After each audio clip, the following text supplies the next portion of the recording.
Então, então vamos lá. Hoje a gente continua com a bioquímica celular, continuamos com compostos orgânicos das células, só que agora proteínas. Nós vimos lipídios, nós vimos glicídios, nós já vimos compostos inorgânicos, água e sais minerais. Hoje a gente vem com proteínas e os compostos derivados das proteínas. Primeiro, quem são? O que é a proteína? O que seriam as proteínas? Como identificar proteínas, como caracterizar proteínas, quimicamente, como reconhecer as características das proteínas, é o que a gente vai buscar reconhecer aqui hoje. Aqui nós temos uma imagem em que nós representamos alguns dos principais alimentos portadores de proteínas, os alimentos mais ricos em proteínas que nós temos. Carne, né? Peixe, aves, ovo. Esses alimentos são as fontes clássicas de proteína. Quer comer proteína? Come carne, come um ovo. Óbvio, vegetais em geral também têm proteína. Porém, a maior concentração em proteína nós vamos observar nesses alimentos de origem animal de grande massa, de grande densidade. Carne. Proteína é um composto orgânico, né? Primeira característica marcante é o composto orgânico. Segundo, é um composto orgânico macromolecular. O que eu quero dizer que é um composto orgânico macromolecular? Quero dizer que é uma macromolécula. Uma macromolécula quer dizer uma molécula grande. E por ser uma macromolécula, tem um peso elevado. Exatamente, são as moléculas, estão entre as maiores moléculas presentes nas nossas células. Formadas por moléculas menores. As moléculas menores que entram na formação das proteínas são os chamados aminoácidos. Toda vez que nós falarmos em macromoléculas de elevado peso molecular, nós vamos ter que entender que elas são moléculas formadas pela união de moléculas menores. As moléculas menores que formam as moléculas maiores, as macromoléculas, são os monômeros. No caso aqui, o monômero de uma proteína é um aminoácido. Então, de uma forma bem ampla, bem direta, é um composto orgânico macromolecular de alto peso molecular formado pela união de aminoácidos unidos por meio de ligações peptídicas. É como se você imaginasse o seguinte: lembra do glicogênio, quando eu falei de glicídio? O glicogênio é uma macromolécula formada pela união de moléculas menores, glicoses. Aqui é a mesma coisa. A proteína é uma macromolécula formada pela união de moléculas menores, aminoácidos. Tá? E as características que as proteínas possuem estão diretamente ligadas às características dos aminoácidos. Bom, algumas características observáveis. Além da natureza macromolecular, o que eu quero dizer com isso mesmo? Quando eu digo que a proteína é uma macromolécula, ela tem natureza macromolecular, quero dizer o seguinte: são macromoléculas formadas pela união de moléculas menores. Essas moléculas menores são monômeros. No caso das proteínas, os monômeros constituintes das proteínas são os aminoácidos. Nós vamos melhorar os aminoácidos daqui a pouco. Eu quero primeiro introduzir esse raciocínio com vocês. Tá bom? E exatamente pelo fato de serem macromoléculas, se caracterizam por apresentar um peso molecular elevado. São compostos orgânicos mais abundantes da matéria viva. Se nós analisarmos a distribuição dos compostos orgânicos nas nossas células, as proteínas são os mais abundantes. tá? Representam de 50 a 80% do peso seco da célula. Pessoal, isso é uma quantidade gigantesca de proteína, tá? Lembrem, se eu perguntar para você qual é a substância mais abundante da matéria viva, você vai falar água. Agora, se nós tirarmos a água, de 50 a 80% do que sobra é proteína, em condições normais. Então a quantidade é muito grande. Então, dos compostos orgânicos, o mais abundante da matéria viva é a proteína. São Professor, moléculas... Oi. perdão, mas é porque eu já ouvi esse que eu não lembro o que é. O peso seco da célula? Peso seco é aquilo que não tem água. Tirou a água é peso seco. Obrigada. Desidratou é peso seco. São moléculas anfóteras. O que eu quero dizer com moléculas anfóteras? Isso está relacionado à sua composição em aminoácidos. Moléculas anfóteras, pessoal, são moléculas que podem apresentar caráter ácido e podem apresentar caráter básico. Podem apresentar caráter ácido e caráter básico. Tá? E exatamente por apresentarem um caráter ácido e um caráter básico, são moléculas que podem atuar como reguladores dos níveis de acidez e basicidade nas células e nos tecidos. Então, tudo aquilo que tem caráter ácido e caráter básico é anfótero. Tá? Agora, ser anfótero é devido à composição química em aminoácido. Tá? É uma característica que ocorre nas proteínas devido à sua composição em aminoácidos. Porque, na verdade, os aminoácidos é que são anfóteros. Os aminoácidos são anfóteros. E pelo fato das proteínas serem formadas por aminoácidos, elas também apresentam esse caráter anfótero.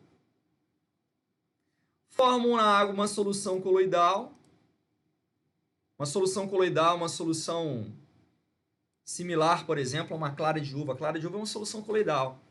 É uma solução que você tem os dois estados físicos, sólido e líquido ao mesmo tempo, mas você não consegue distinguir esses dois estados. Isso é um conceito da química. Não vou entrar em detalhes de soluções coloidais com vocês, porque vocês trabalham com mais detalhes na química. Mas é uma característica das proteínas. Tá? Possuem grande diversidade de funções biológicas e nós chegamos num ponto-chave.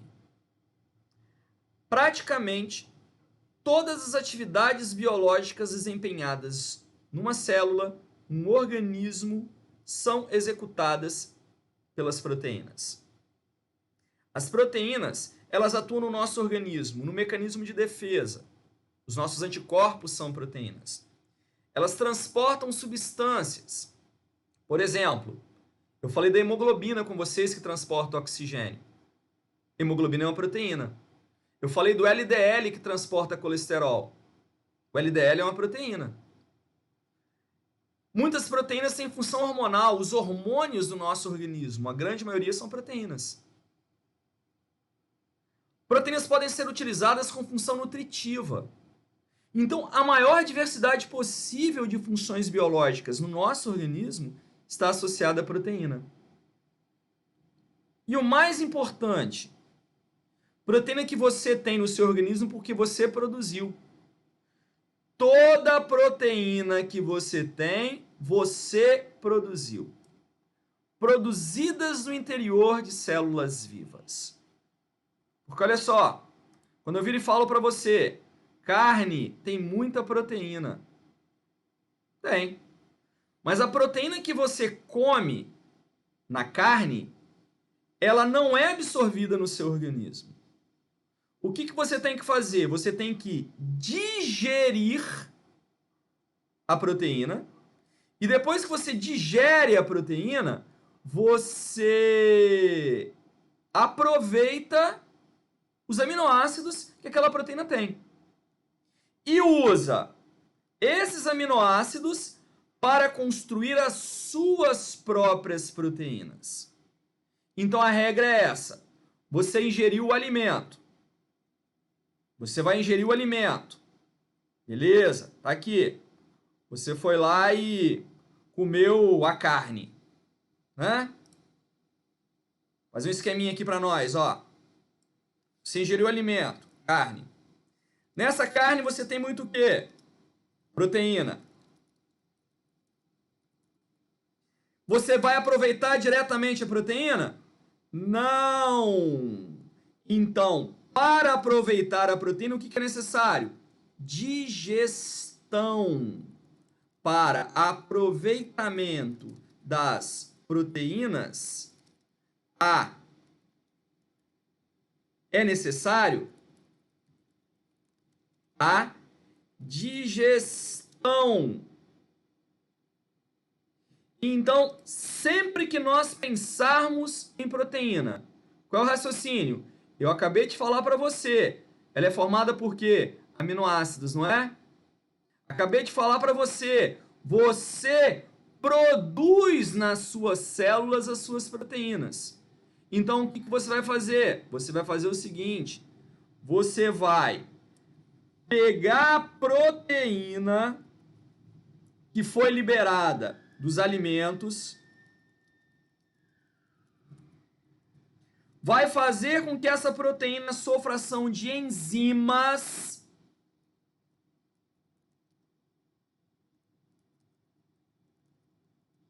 Essas enzimas vão transformar a proteína em compostos chamados de peptídeos. Quando você quebra as proteínas, você quebra ela em pedaços. E esses pedaços são chamados de peptídeos. E por sua vez, os peptídeos vão continuar sofrendo a ação de enzimas digestivas. E ao sofrer a ação das enzimas, agora esses peptídeos vão liberar para vocês os aminoácidos. Esses aminoácidos, agora sim, serão absorvidos.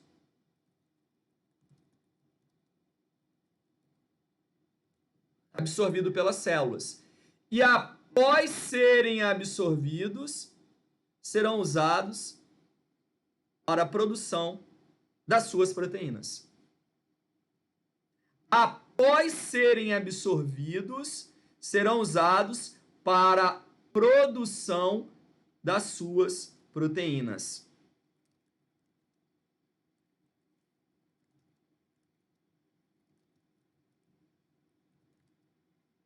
Então essa é a regra, pessoal. Toda proteína que você tem, você produziu. E a sequência sempre vai ser essa. Você tem que ingerir alimentos ricos em proteína, digere esses alimentos com enzimas, as proteínas vão ser quebradas em peptídeos, ainda sobre a ação de enzimas, os peptídeos vão ser quebrados em aminoácidos, os aminoácidos vão ser absorvidos e usados para a produção das suas proteínas. Ou então você ingere diretamente o aminoácido, né? Porque se você ingerir diretamente o aminoácido, ele não precisa ser o quê? Digerido. Aí você absorve e usa ele para produzir as suas proteínas. Só que para você produzir as suas proteínas, o que você precisa? Você precisa de uma receita. Por quê? Porque existe na natureza, para compor as nossas proteínas, 20 aminoácidos diferentes. Então, para eu saber como usar esses aminoácidos, eu preciso de uma receita. E essa receita está onde? Essa receita está no que nós chamamos de gene. Então, elas são produzidas no interior do nosso organismo a partir de ordem gênica. Ordem do nosso DNA. O processo pelo qual você produz as suas proteínas recebe o nome de síntese proteica. E a síntese proteica envolve a tradução de uma molécula chamada RNA mensageiro, que é formada a partir do nosso gene. Então deixa eu melhorar isso para você. Presta atenção, hein? Ó, vamos imaginar que eu tenho aqui dentro da minha célula uma molécula de DNA. Então vou fazer de conta que esse retângulo aqui é o nosso DNA. Então eu estou representando este retângulo como sendo o nosso DNA. DNA todo mundo pelo menos já ouviu falar, mesmo que você não tenha detalhes do que seja o DNA, você sabe. É a nossa molécula informacional, né? Toda a informação que nós temos no nosso organismo, ela está armazenada nas moléculas de DNA, que por sua vez estão no núcleo da célula. Então eu tenho a minha célula tem um núcleo. Dentro do núcleo eu vou encontrar moléculas de DNA. Então aqui no núcleo, ó, eu encontro moléculas de DNA. E essas moléculas de DNA é que representam toda a nossa informação genética. O DNA ele funciona como se fosse um livro. Imagina um livro de receita para fazer comida. É mais ou menos assim. Só que o DNA é um livro de receita para fazer gente. Um livro de receita para as nossas características. O livro de receita para fazer comida, pensa nele, um livro de receita para fazer comida, né? Aí nesse livro tem 1000 receitas. Cada receita está numa página. É igual ao nosso DNA. Nosso DNA é como se fosse um livro. Tem milhares de receitas. Cada receita no seu DNA é um gene. Então, no meu DNA, eu vou ter aqui um pedacinho dele que vai receber o nome de gene. O que é um gene? Um gene é uma receita. Uma receita para produzir uma proteína. Assim como o livro tem uma receita para produzir um prato de comida, lá na nossa célula, o nosso DNA tem um gene, uma receita para produzir uma proteína. Então, o que vai acontecer?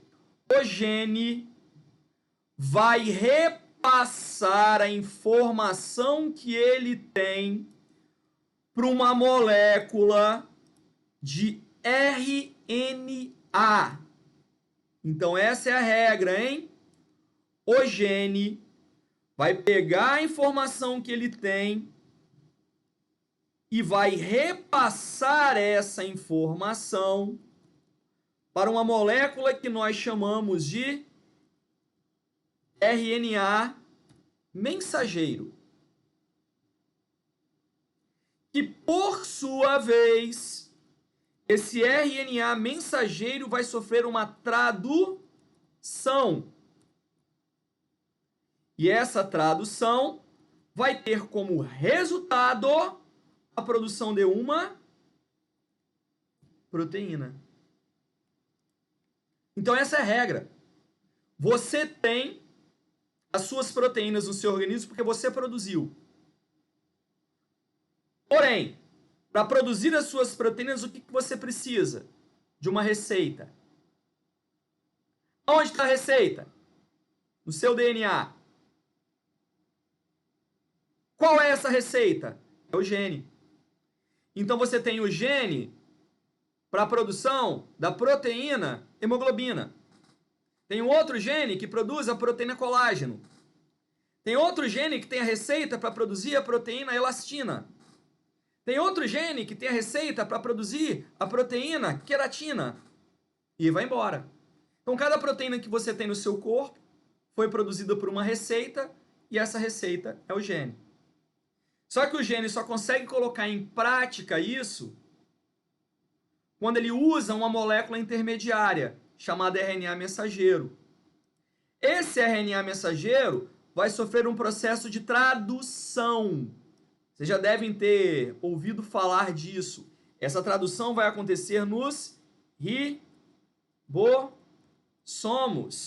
Já ouviram falar dele? Ribossomo? O ribossomo é a organela responsável pelo processo de tradução nas nossas células. E o que é a tradução? Produção de proteína.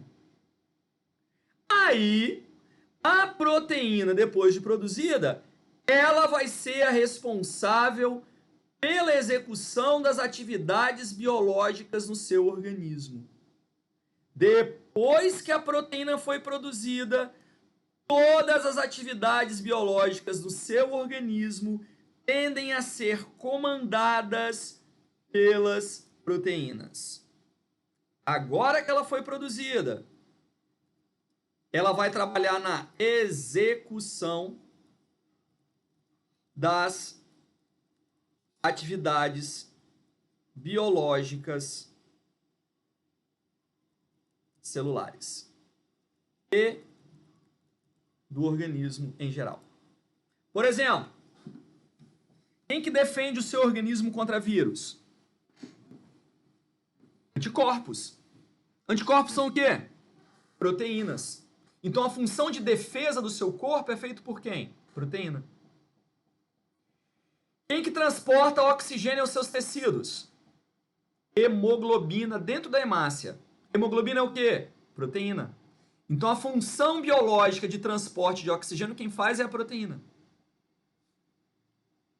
Você se movimenta porque na sua célula muscular existem proteínas de contração, actina e miosina. Os seus movimentos, então, ocorrem por causa de proteína. Você respira por causa dos movimentos respiratórios feitos pelo músculo diafragma. Então você respira por causa dos movimentos feitos por proteínas. Praticamente tudo no nosso corpo é a proteína que faz. Mas controlada por quem? Controlada pelo nosso material genético. Controlada pelos nossos genes, pelo RNA. Por isso nós costumamos dizer isso aqui, ó. Ó, a proteína, ela representa o instrumento molecular,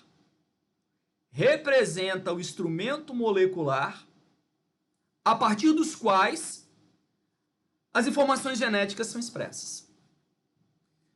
Toda informação genética tende a ser expressa por atividade proteica.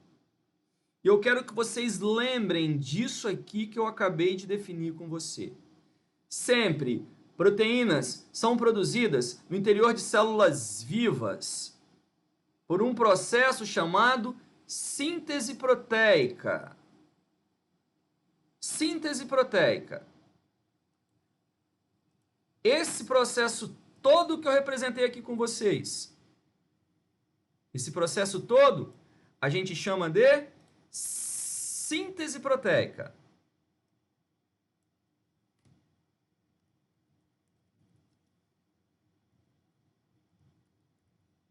E a síntese proteica, ela acontece dentro das nossas células. Claro isso? Só que para você produzir as suas proteínas, o que você precisa? Para você produzir as suas proteínas, você precisa dos aminoácidos. Os aminoácidos que você conseguiu como? Dos alimentos. Alguns você até consegue produzir, outros você consegue dos alimentos. Por isso você precisa ingerir alimentos ricos em proteínas para ter os aminoácidos para produzir as suas próprias proteínas.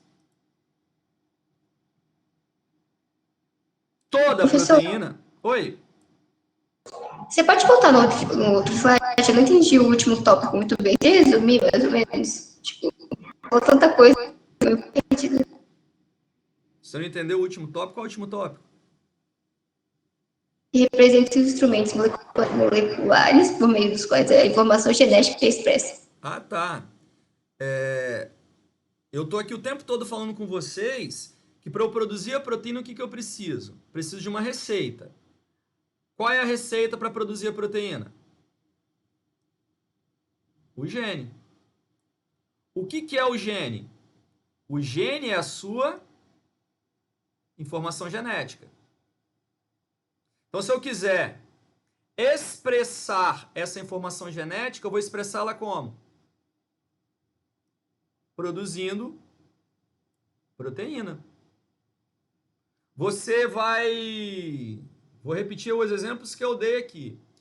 Você vai transportar oxigênio como? Com hemoglobina. Mas para produzir hemoglobina é o quê? Uma proteína. O que você precisa? De uma receita, do gene. Então você tem a informação genética no gene e essa informação genética vai se expressar em forma de uma proteína produzida. Melhorou? Entendi. Obrigada, professor. Nada.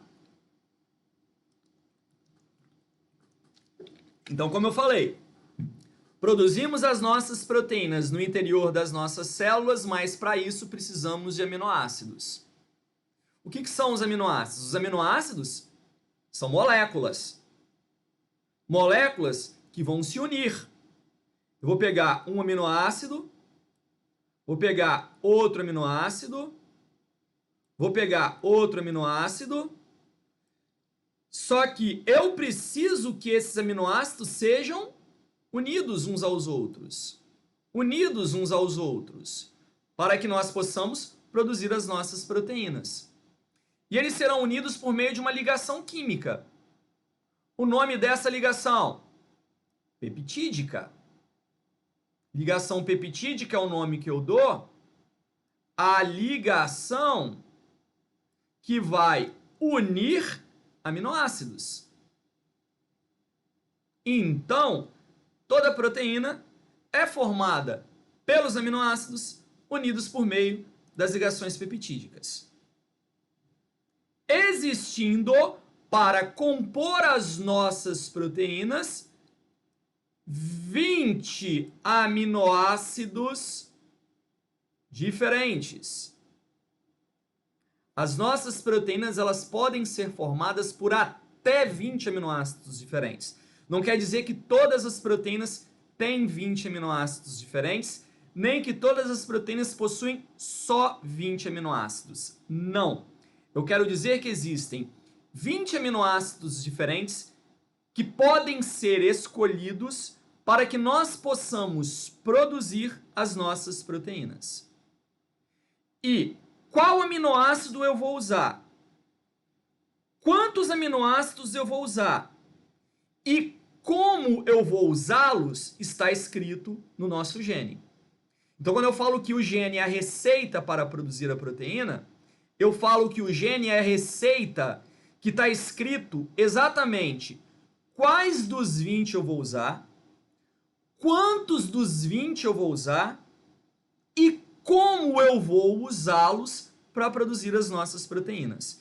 E quando eu falo nossas proteínas, eu estou me referindo a nós, pessoas, mas estou me referindo a todos os seres vivos.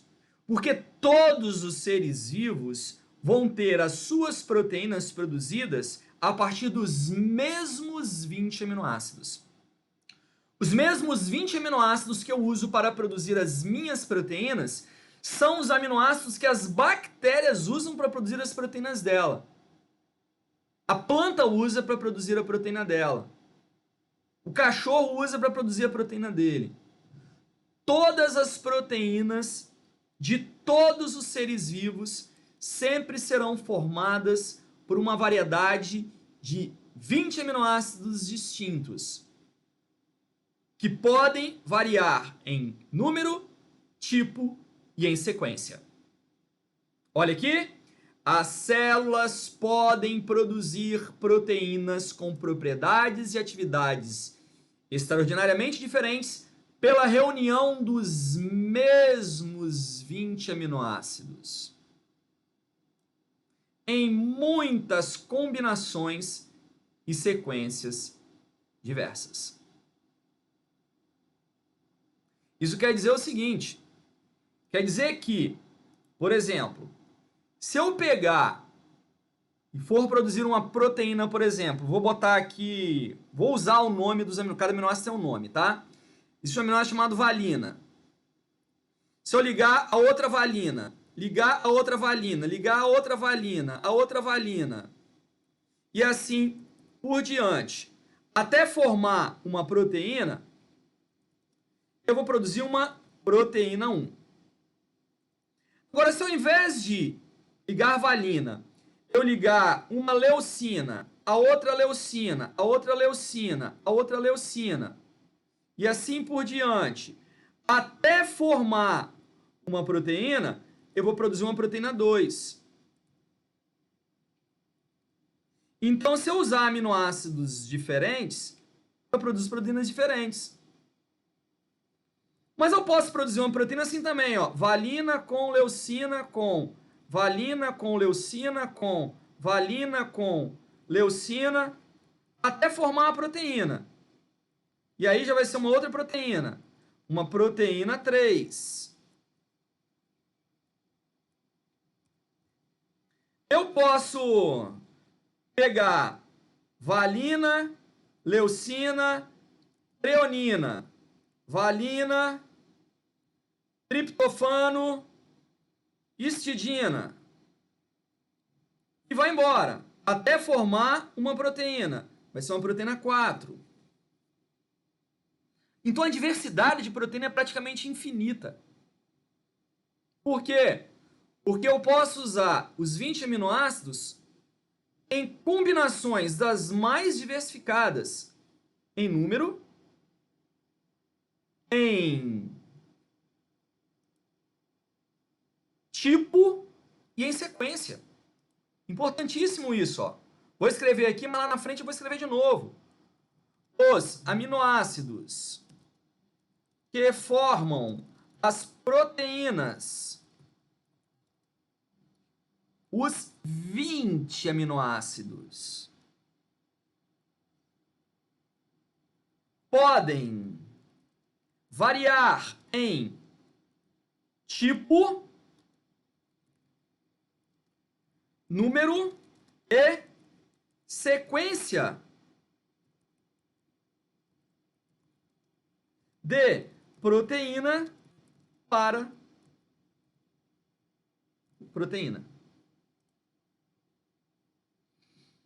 Essa informação é importante para a gente entender que a diversidade de proteínas que existe na natureza, ela é gigantesca, nos seres vivos ela é gigantesca, mas sempre usando os mesmos 20 aminoácidos.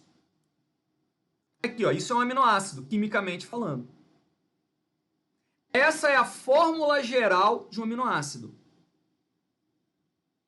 Um aminoácido, que é o que a gente usa para formar a proteína, é um composto que tem na sua composição uma parte ácida e uma parte amina, ou básica,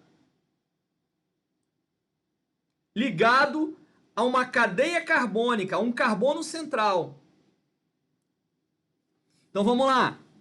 O que é o aminoácido? O aminoácido é a unidade formadora de proteína e peptídeo. Ou monômero de proteína e peptídeo. O que é monômero? Monômero é a mesma coisa de unidade formadora, tá? Se eu virar e falar para você unidade formadora e eu falar para você monômero, eu vou estar falando a mesma coisa. Unidade formadora de macromolécula. É a mesma coisa que monômero dessa macromolécula.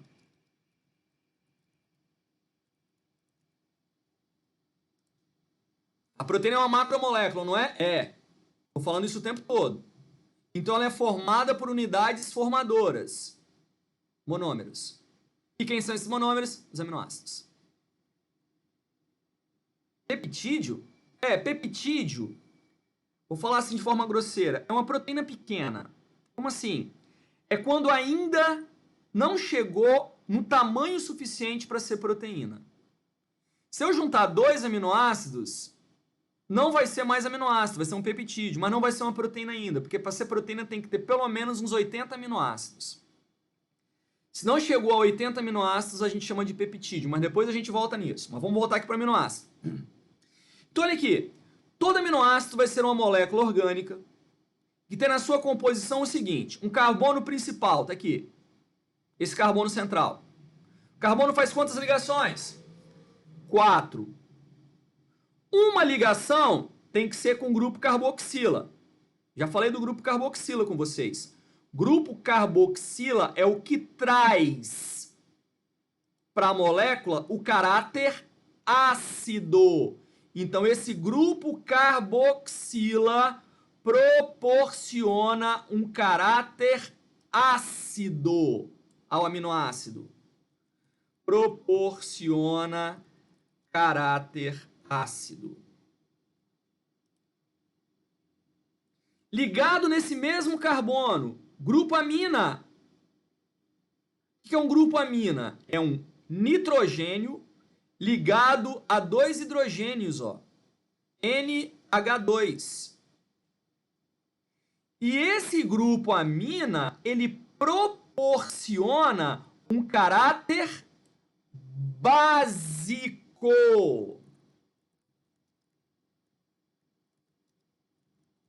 A molécula. A molécula, ela vai apresentar um caráter básico devido à presença do grupo amina. Então, para ser aminoácido, o que tem que ter? Ligado no carbono, uma parte ácida, carboxila, e uma parte básica, amina. Por isso o nome, pessoal, aminoácido. Ó, tem uma parte amina e uma parte ácida. Como o carbono faz 4 ligações, a outra ligação dele vai ser com hidrogênio e a outra ligação vai ser com o que nós chamamos de radical representado por R. O que é esse radical? É qualquer coisa que se ligue a esse carbono. A gente costuma dizer que esse radical é uma cadeia carbônica variável. Uma cadeia variável entre os diferentes aminoácidos. Porque eu falei com vocês que quantos aminoácidos formam as proteínas mesmo? Quantos? 20. E esses aminoácidos que formam as nossas proteínas, eles se diferenciam em quê? Eles se diferenciam no que a gente chamou de radical aqui, ó. 2 aminoácidos são diferentes porque eles têm carboxila e amina diferente? Não, carboxila e amina todos têm. O que tem diferente? O radical. Esse radical pode ser um hidrogênio ou um carbono. 2 carbonos, 5 carbonos, 100 carbonos, 1000 carbonos. Então é ele que vai fazer com que haja diferença de um aminoácido para outro.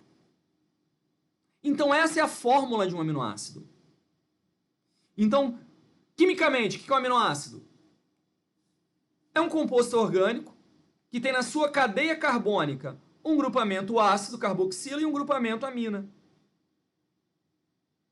Além de ter hidrogênio e outros elementos ligados à sua cadeia carbônica, mas tem que ter grupo amina e grupo carboxila. Agora, olha aqui. Acabei de mostrar para você que o grupo amina tem caráter básico. O grupo carboxila tem caráter ácido. Opa! Então é uma molécula que pode apresentar caráter ácido e caráter básico ao mesmo tempo, né? Então é uma molécula que pode apresentar caráter ácido e caráter básico. Exatamente por quê? Porque tem amina e tem carboxila ao mesmo tempo. Que nome que eu dei a esse tipo de molécula? Anfótera. Por isso, o aminoácido é anfótero. E por isso, a proteína, que é formada por aminoácidos, é anfótera também. E o fato de ser anfótero vai trazer algumas importâncias gigantescas para a célula, daqui a pouco a gente melhora. Então a gente evidencia assim, ó. Todo aminoácido tem que ter carbono, hidrogênio, oxigênio e nitrogênio, é regra. Tem que ter, ó, carbono, hidrogênios, oxigênio e nitrogênio. Isso é regra. Alguns podem apresentar enxofre. Alguns podem apresentar enxofre. Mas esse carbono, hidrogênio, oxigênio e nitrogênio estão como? Eles estão formando uma cadeia carbônica com grupo ácido e com grupo amina. Beleza? Então tudo isso aí que eu estou falando com você está escrito aqui, ó. Qualquer molécula de aminoácido tem um grupo carboxila, COH, COOH, e um grupo amina ligados a um átomo de carbono, grupo amina, NH2, ligados a um átomo de carbono. Nesse mesmo carbono ficam ligados ainda um átomo de hidrogênio e uma cadeia carbônica variável, ou outro hidrogênio, designado por R, radical. O radical representa um radical orgânico, diferente em cada molécula de aminoácido encontrado na matéria viva, possuindo ainda caráter anfótero. Então, essa aqui é a fórmula geral de um aminoácido. O que vai variar de um aminoácido para outro? O seu radical. Ok? Para formarmos proteínas, então, temos que unir vários aminoácidos. Na seguinte variação: número, tipo e sequência dos diferentes aminoácidos que compõem proteína. Quantos diferentes? 20. Agora é o seguinte: desses 20 aminoácidos que compõem as nossas proteínas, alguns são produzidos pelo organismo, outros não são. Todo aminoácido que é produzido pelo organismo ele vai ser chamado de aminoácido não essencial ou natural. E que é um aminoácido não essencial ou natural é aquele que pode ser sintetizado pelo organismo. Todo aquele aminoácido que não é produzido pelo organismo, ele é essencial. Essencial à dieta, essencial à alimentação. Ele não pode ser sintetizado pelo organismo. Então ele tem que ser obtido junto aos alimentos. É a maneira com a qual nós classificamos os aminoácidos. Nós classificamos os aminoácidos em aminoácidos essenciais, não são produzidos pelo organismo. Aminoácidos naturais ou não essenciais são produzidos pelo organismo. Os autotróficos, ó, eles fabricam todos os 20 aminoácidos necessários para a produção das suas proteínas. Já os heterotróficos não conseguem produzir todos os aminoácidos. Daí tem que conseguir junto aos alimentos. Então, para uma planta, todos os 20 aminoácidos são o quê? São naturais. Agora, para os animais, nem todos os 20 aminoácidos são naturais, alguns são essenciais. Tá?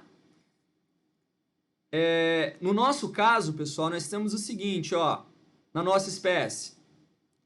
8 essenciais e 12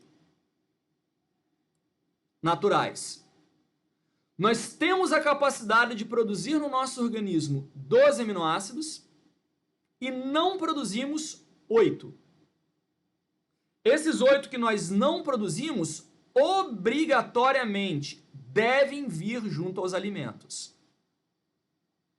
Naturais são os aminoácidos chamados de glicina, alanina, serina, cisteína, tirosina, arginina, ácido aspartico, ácido glutâmico, histidina, asparagina, glutamina e prolina.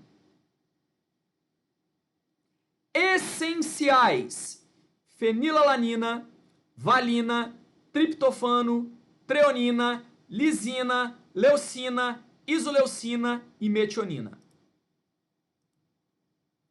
Esses aqui devem estar presentes em nossa dieta.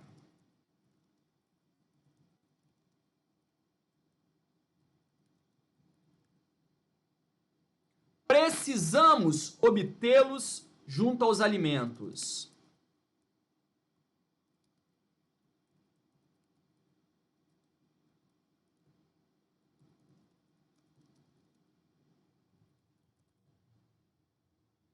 Ah, professor, e se eu não obtiver ele junto aos alimentos? Vai faltar aminoácido para você produzir as suas proteínas. Proteínas essenciais não serão formadas. Você não sobrevive. É mais um motivo de nós termos a necessidade de uma dieta balanceada. Eu tenho que ter uma dieta balanceada, por quê? Porque muitos dos nutrientes que nós usamos no nosso metabolismo, nós não produzimos. Nós obtemos dos alimentos. E alguns aminoácidos são assim, tá?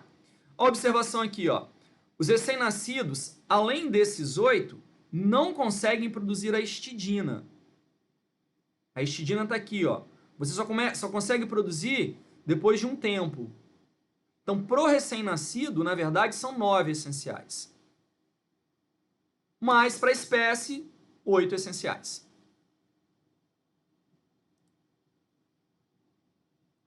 E aí, esses 20 aminoácidos serão usados para quê? Qual a importância dos aminoácidos?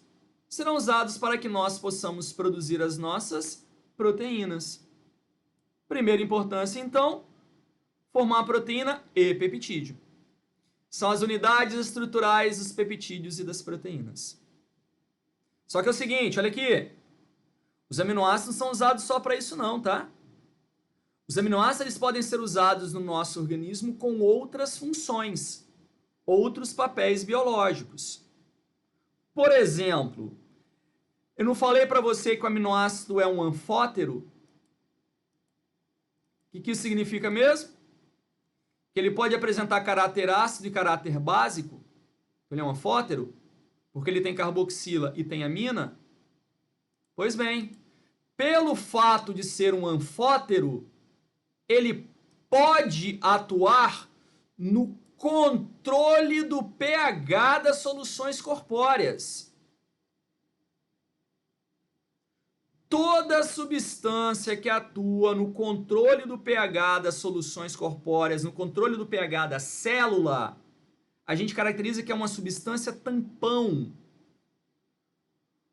O sistema de regulação de pH é o que nós chamamos de sistema tampão. Os aminoácidos participam do sistema tampão. Quer dizer que eles atuam no controle do pH das soluções celulares. E por que conseguem fazer isso? Porque são anfóteros. Os aminoácidos podem ser utilizados para a produção de energia, ó. Quando eu falei de glicídios, eu falei isso para vocês. Vamos produzir energia? Vamos! Primeira coisa que você procura, glicídio. Mas e se não tiver glicídio? Vai para as alternativas. Quais são as alternativas? Aminoácidos e lipídios. Gordura, né? Óleo. Mas os aminoácidos também. Os aminoácidos podem ser metabolizados para a produção de energia. Não é o ideal. O ideal é glicídio, mas pode usar aminoácido. Muitos neurotransmissores são aminoácidos ou derivados de aminoácidos. Aminoácidos ou derivados de aminoácidos. O que é neurotransmissor? Neurotransmissor é uma substância que os neurônios, células nervosas, utilizam para se comunicar entre si ou se comunicar com outras células do nosso organismo. São os transmissores dos neurônios. E eles são formados a partir de aminoácidos ou derivados de aminoácidos. Então, aminoácido, para a gente aqui, inicialmente, qual é a importância maior? Produzir proteína e peptídeo, mas não serve só para isso. Tá? Lembrando, compondo as nossas proteínas, 20 aminoácidos diferentes. Na natureza, pessoal, existe quase 200 aminoácidos, tá? Mas para formar a proteína, só 20. Formar a proteína e formar peptídeo, né? Porque o aminoácido é a matéria-prima para formar proteína e peptídeo. E eu vou chamar de peptídeo qualquer composto formado pela união de 2 ou mais aminoácidos por meio das ligações chamadas peptídica. Ó, se eu tenho um aminoácido sozinho, é aminoácido. Agora, se unir um aminoácido com outro aminoácido, é um peptídeo. 2 aminoácidos unidos, peptídeo. 3 aminoácidos unidos, peptídeo. 10 aminoácidos unidos, peptídeo. 1000 aminoácidos unidos, peptídeo. Porém, quando passa de 80, esse peptídeo é chamado de proteína.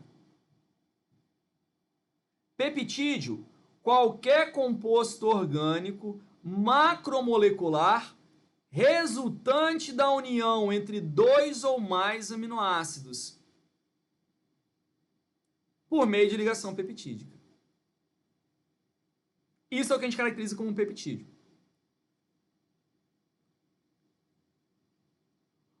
Para formar peptídeo tem que ter ligação peptídica. Então, olha aqui. Vamos lá, hein? Vamos construir um peptídeo. Se vocês pararem e prestar atenção, esse lado de cá, ó, é um aminoácido. É sim, pode olhar. Carbono principal. Ligado no carbono principal, o que eu tenho? Carboxila, COH, amina, NH2, radical hidrogênio. Isso é um aminoácido. Esse aqui também é um aminoácido, ó. Carbono principal. Ligado nesse carbono principal, COH, NH2, ó, 2 hidrogênios, ó, hidrogênio radical, é um aminoácido. Quando 2 aminoácidos se aproximam, a carboxila de um reage com a amina do outro. A carboxila de um, olha aqui, vai reagir com a amina do outro.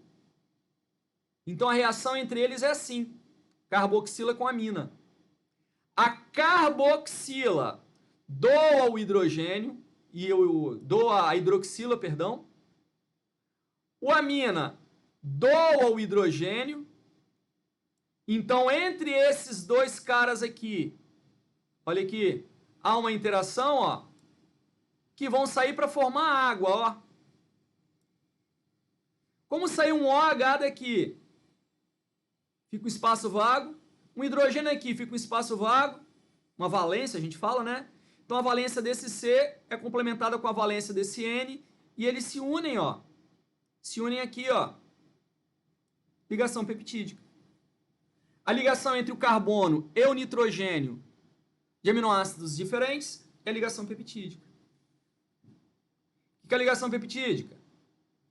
Ligação estabelecida entre o grupo amina de um aminoácido e o grupo carboxila do outro. Relação entre grupo amina de um aminoácido e grupo carboxila do outro. Ligação peptídica. Com a ocorrência da ligação peptídica, eu deixo de ter 2 aminoácidos e passo a ter o quê? Um dipeptídeo, ó. Isso que se formou aqui, ó, é um dipeptídeo, um peptídeo formado por 2 aminoácidos. Então, com essa ligação peptídica, houve a formação de um dipeptídeo. E além do dipeptídeo, liberou a molécula de água na reação. Beleza? Então, a ligação peptídica é a ligação de união entre os aminoácidos. Ligação peptídica.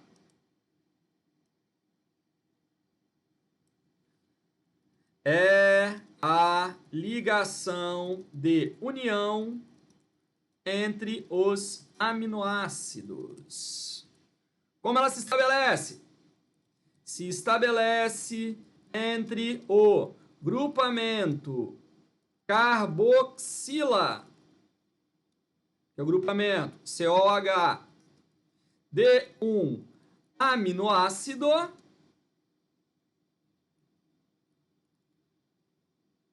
e o grupamento amina, que é o grupamento NH2, de outro aminoácido.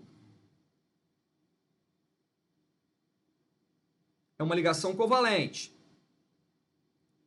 Beleza?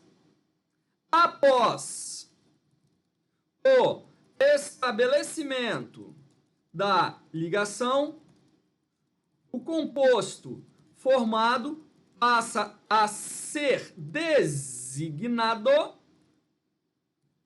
peptídeo. Então, essa é a regrinha que a gente vai estabelecer. E aí, de acordo com quantos aminoácidos esse peptídeo tem, ele vai ser depois subnomeado ou subclassificado. Tá bom? Agora, existem algumas observações a serem feitas. Primeiro, para cada ligação peptídica feita, uma molécula de água é produzida. Se eu fizer uma outra ligação peptídica, vai reagir de novo. Carboxila de um, amina do outro. Vai liberar água. Para cada 2 aminoácidos, uma ligação, ó. Se eu botar um terceiro aminoácido aqui, 2 ligações. E vai embora. Tá? Então, ó, sempre o número de ligações peptídicas será o número de aminoácidos menos 1. Isso aqui é regra. Tá? Sempre se estabelece dessa maneira. O número de ligações peptídicas é o número de aminoácidos menos 1. Então, se eu tiver, por exemplo, uma proteína com 100 aminoácidos, quantas ligações foram feitas? 99. Após a realização da ligação peptídica, sempre vai se formar uma molécula de água, ó. A cada ligação peptídica realizada, uma molécula de água é formada. Então, se eu tenho uma proteína com 100 aminoácidos, foram feitas 99 ligações. Foram produzidas 99 moléculas de água. E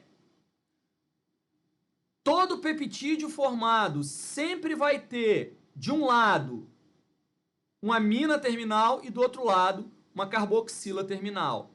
Olha aqui, ó. Esse aqui foi o peptídeo formado, ó. O que sobrou do lado esquerdo? Olha aí a sua esquerda. Sobrou esse aqui, ó.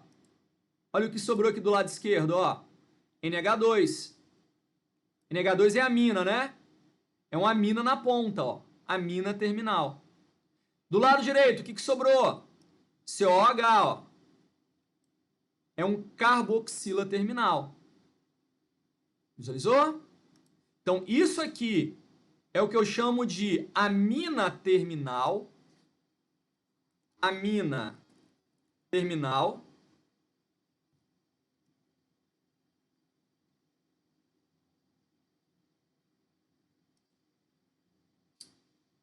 Saiu, desculpa.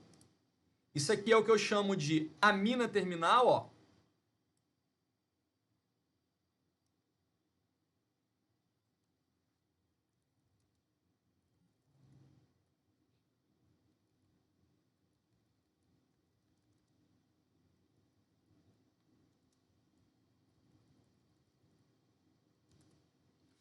E isso aqui na frente é o que eu chamo de carboxila terminal.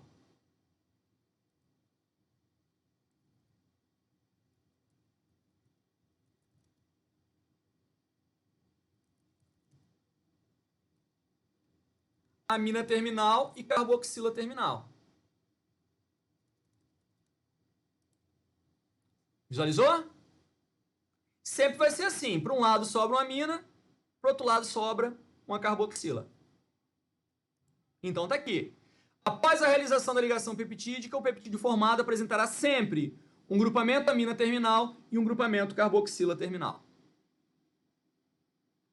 E, de acordo com quantos aminoácidos entraram na composição do peptídeo, ele vai ser classificado. Peptídeos que têm 2 aminoácidos, dipeptídeo. Peptídeos que têm 3 aminoácidos, tripeptídeo. 4 aminoácidos, tetrapeptídeo. E vai embora. Muitos aminoácidos, polipeptídeo. Normalmente a gente fala que acima de 10 é polipeptídeo. Só que, se chegar a 80 aproximadamente, esse polipeptídeo vai ser uma proteína. Olha aqui. Geralmente usamos o termo proteína para designar os polipeptídeos que possuam um elevado peso molecular, ou seja, aproximadamente 80 aminoácidos ou mais. Proteína é um polipeptídeo que tem 80 aminoácidos ou mais. Na verdade, quando o cientista vai fazer uma análise em laboratório, ele calcula por peso molecular acima de 10.000. Aqui a gente vai colocar uma referência por número. Para ter um peso de 10.000, tem que ter mais ou menos 80 aminoácidos. Isso quer dizer o seguinte, pessoal, a proteína é um polipeptídeo sempre. Porém, um polipeptídeo nem sempre é uma proteína. Entendeu a frase? Ó, toda proteína é um peptídeo. Mais precisamente, um polipeptídeo. Porém, nem todo peptídeo é uma proteína. E por que nem todo peptídeo é uma proteína? Porque pode ser que o peptídeo tenha menos de 80, por exemplo. Se ele tiver menos de 80, o peso molecular dele não vai ser grande o suficiente para formar uma proteína. Por exemplo, aqui, ó, 2 aminoácidos é um dipeptídeo. É uma proteína? Não. Se eu pegar 20 aminoácidos, é um polipeptídeo. É uma proteína? Não. Entendeu? Ó, exemplo. União de 20 aminoácidos. É um polipeptídeo.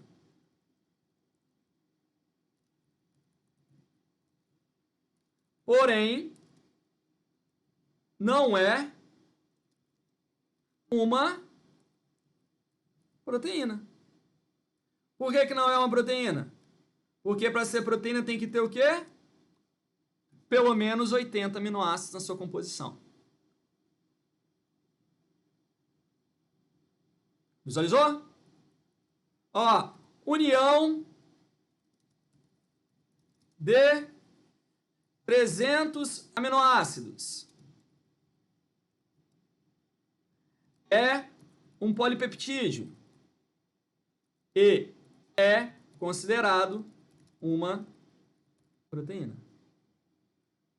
Porque o número de aminoácidos foi grande o suficiente para ser caracterizado como uma proteína. Os peptídeos, eles são funcionais nas nossas células.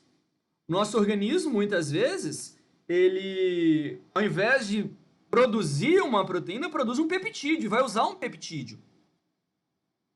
Assim como existem explorações comerciais de peptídeos. Importância, dos peptídeos. Você tem, por exemplo, uma exploração comercial de um dipeptídeo chamado L-aspartil L-fenilalanina, que serve como adoçante, que você usa na sua casa. Tem gente que usa um adoçante conhecido com o nome de aspartame. Vocês já viram? Ah, nunca vi. O dia que você for no supermercado, vai lá na seção de adoçante e procura. Vai ter um que o nome dele vai ser aspartame. Esse aspartame, ele é o quê? Ele é um dipeptídeo. Sabor doce. Usa para adoçar o alimento. É uma aplicação comercial. Peptídeo é formado por aminoácido, não é? É. Aminoácido é anfótero, não é? É, então um peptídeo também. Então ele pode formar o quê? Um tampão. Ele também impede grandes variações de pH dentro da célula. Olha que importantíssimo, pessoal. Alguns peptídeos são hormônios. Não sei se já ouviram falar, mas a ocitocina é um peptídeo. A vasopressina, também chamada de ADH, é um peptídeo com 9 aminoácidos. A ocitocina é o hormônio que estimula as contrações uterinas no momento do parto. É um hormônio de bem-estar, um hormônio da paixão, ocitocina. 9 aminoácidos, é um peptídeo. Vasopressina, ou ADH, é o hormônio que regula a absorção de água nas nossas células em nível de rim. Ou seja, ele regula a sua taxa de hidratação. A vasopressina, ou ADH, é um peptídeo. Alguns peptídeos podem funcionar como antibióticos. Usado para quê? Para matar a bactéria. Alguns podem funcionar como venenos. Em fungos isso é muito comum. Fungo venenoso. O veneno é um peptídeo. Fungos liberadores de antibiótico. O antibiótico é um peptídeo. Então os peptídeos eles possuem algumas importâncias gigantescas. Então é peptídeo toda vez que juntar o quê? Mais de 2 aminoácidos, 2 ou mais aminoácidos. Se juntou em torno de 80 ou mais, esse peptídeo é chamado de proteína. Proteína que pode ser classificada de acordo com a sua composição. Muito fácil aqui, ó. Se a proteína ela tiver na sua composição só aminoácidos, ela é uma proteína simples. Se a proteína tiver na sua composição aminoácidos mais outro componente não proteico, ela é uma proteína conjugada. Então vamos melhorar aqui para vocês, ó. Lembra que nós trabalhamos lá na aula de sais minerais com ferro? Eu falei que a importância do ferro é o quê? Entra na composição da hemoglobina. O que era a hemoglobina mesmo? A proteína que transporta oxigênio. Então, peraí. A hemoglobina tem o quê misturada na sua composição? Ferro. Ferro é proteico? Não, ferro é um metal. Então, a hemoglobina ela tem aminoácidos mais um metal. Então, a hemoglobina é uma proteína conjugada. Visualizou? Os nossos anticorpos são proteínas. E aí, se a gente for analisar a composição deles, só tem aminoácido. É uma proteína simples. No seu sangue tem uma proteína chamada albumina. É uma proteína simples. O leite tem albumina. Tem muita gente que malha, vai lá e compra suplemento de proteína, compra albumina para tomar. Só tem aminoácido. Tá? As proteínas simples também podem ser chamadas de homoproteínas. Dá no mesmo. As proteínas conjugadas também podem ser chamadas de heteroproteínas. Dá no mesmo. As proteínas conjugadas, elas são subclassificadas de acordo com a parte não proteica. A parte não proteica é chamada de grupo prostético, tá? Então, por exemplo, lá na hemoglobina, o ferro faz parte do grupo prostético. Tá? Quer ver outro exemplo? Vou até botar ele aqui, ó. Lembra quando nós trabalhamos na aula de lipídios? LDL? LDL é o quê? LDL é a lipoproteína de baixa densidade que transporta colesterol aos tecidos. LDL, na verdade, é uma lipoproteína, ou seja, é lipídio mais proteína, ou seja, é uma lipoproteína. Então, é uma proteína conjugada do tipo lipoproteína. Visualizou?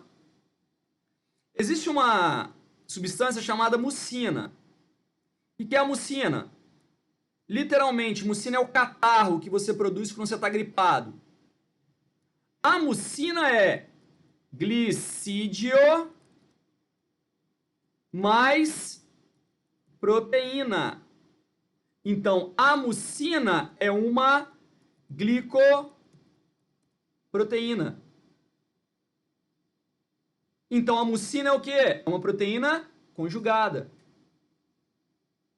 Então, as proteínas conjugadas, de acordo com o grupo prostético, elas são subnomeadas. Por exemplo, na lipoproteína, quem é o grupo prostético? O grupo prostético é o lipídio. Na glicoproteína, quem é o grupo prostético? O grupo prostético é o glicídio. Então, aqui no nosso exemplo, ó, lipídios e glicídios representam o quê? Representam o grupo prostético das proteínas. Grupo prostético das proteínas. Ou seja, os radicais de natureza não proteica. As proteínas podem ser classificadas quanto ao seu aspecto. É muito fácil. Quanto ao aspecto, você tem globulina ou fibrosa. Globulina é a proteína que tem um aspecto globoso. Ela é toda enovelada, parece um novelo de lã, por exemplo. É uma proteína globulina.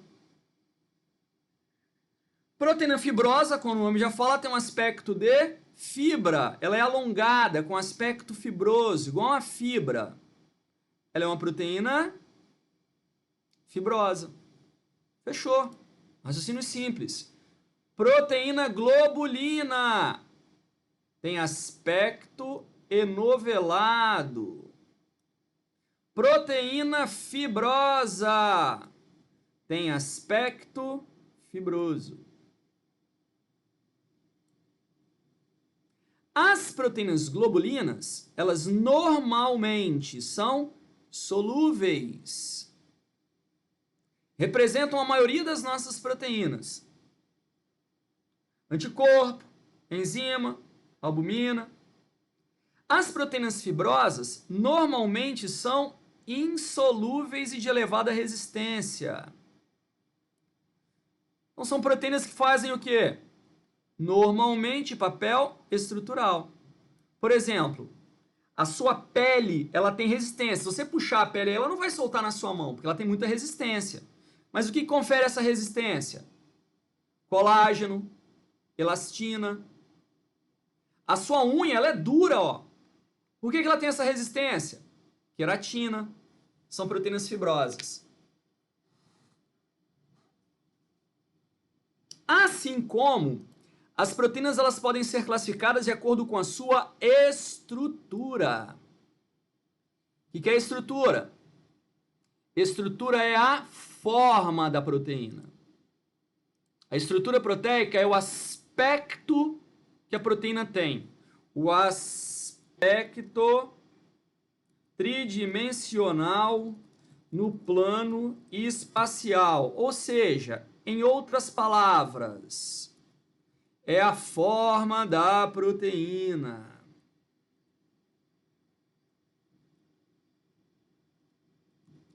É a forma da proteína. Agora, mais importante, a estrutura é quem vai determinar a função da proteína. Nós temos 4 níveis estruturais. Estrutura primária, secundária, terciária e quaternária. 4 níveis estruturais. Estrutura primária,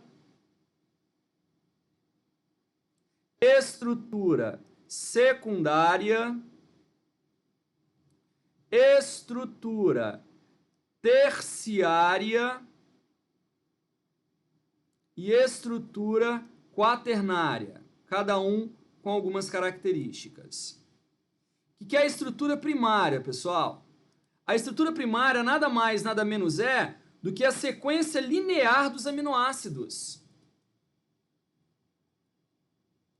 É a sequência linear dos aminoácidos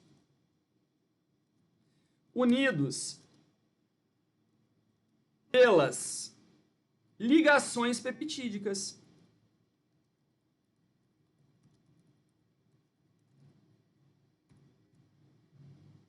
Por exemplo, você está olhando o que aqui? Você está olhando a sequência dos aminoácidos da minha proteína. Ó. Lisina, lisina, glicina, glicina, leucina, valina, alanina e histidina. Isso aqui é o quê? Isso aqui é a estrutura primária. Faz referência a, 2 pontos, tipos de aminoácidos. Faz referência a número de aminoácidos. Faz referência à sequência dos aminoácidos na cadeia polipeptídica. Então, quando eu viro e falo para você, olha, a minha proteína é formada por tais aminoácidos nessa quantidade e nessa sequência, eu estou falando da estrutura primária. Só que à medida que a proteína vai sendo construída, ela vai se enrolando. Aí ela começa se enrolando assim, ó, ficando com aspecto helicoidal. Esse aspecto em espiral aqui, tá vendo? Quando ela fica com esse aspecto helicoidal, ela passa a ser chamada de estrutura secundária. E por que ela fica com esse aspecto helicoidal? Porque entre os aminoácidos vai surgir as ligações de hidrogênio. Vão surgir as ligações de hidrogênio. E aí quando surgem as ligações de hidrogênio, a proteína ganha esse aspecto. Isso vai ser a estrutura secundária. Aspecto helicoidal ou pregueado. adquirido pela proteína. Esse aspecto é mantido pelas ligações de hidrogênio ou pontes de hidrogênio. Ligações de hidrogênio ou pontes de hidrogênio mantêm o que nós chamamos de estrutura secundária. Literalmente, vai ficar aí com esse aspecto enovelado, espiralizado. Só que aí, em algumas proteínas, vão surgir aminoácidos com enxofre. E os aminoácidos com enxofre, eles começam a serem atraídos uns aos outros. E aí, quando eles se atraem, eles se ligam, então eles vão fazendo a proteína dobrar. Olha aqui, ó. Olha aqui. Que tá a proteína secundária, o que ela vai fazer? Ela vai dobrar de novo, vai dobrar de novo aqui. E essas dobras, elas são unidas por ligações entre enxofre, que a gente chama de ligações de sulfeto. Toda vez que isso aconteceu, eu tenho a estrutura terciária, são dobras da estrutura secundária sobre si mesma, promovendo aspecto enovelado para a proteína. Agora, ela é mantida por ligações de sulfeto, ou seja, ligações entre enxofre, também chamadas de pontes de sulfeto. Quer dizer que eu estou fazendo a ligação de enxofre com enxofre. Então, para alcançar a estrutura terciária, o que tem que ter? Aminoácido com enxofre. Até que a proteína possa adquirir um aspecto quaternário. O que é uma proteína quaternária? Quando duas ou mais proteínas terciárias se juntam. Formada pela união de subunidades proteicas. Juntei uma com outra quaternária. Olha aqui, nota essa aqui, ó. Esse amarelo aqui é uma terciária. Esse amarelo aqui também é uma terciária. Aí eu tenho outra terciária em vermelho aqui atrás e outra aqui. Então formou um bolo só, formado por duas ou mais. Esse caso aqui formado por 4. Quaternário. Então são 4 formas. Forma primária, sequência linear de aminoácidos. Forma secundária, helicoidal. Forma terciária, dobras. Quaternária, união de duas ou mais subunidades.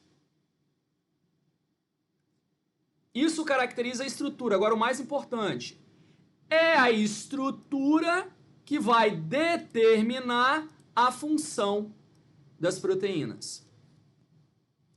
Toda proteína vai ter as suas propriedades e as suas funções designadas pela estrutura. A forma das proteínas é um fator muito importante em sua atividade, porque se ela é alterada, a proteína fica inativa. Sendo assim, a estrutura proteica é o fator determinante para as propriedades e funções biológicas desempenhadas pela proteína. A estrutura proteica é o fator determinante para as propriedades e funções biológicas desempenhadas pela proteína. Mudou a estrutura, a proteína perde a sua forma, perde a sua função. E é onde a gente vai voltar na próxima aula. Na próxima aula eu vou relembrar disso aqui, porque a gente vai falar de desnaturação. E fechamos proteínas e pulamos para enzimas na próxima aula. Hoje a gente vai parar por aqui. Até porque vai dar hora daqui a pouco, né? Deu para entender isso aí, galera?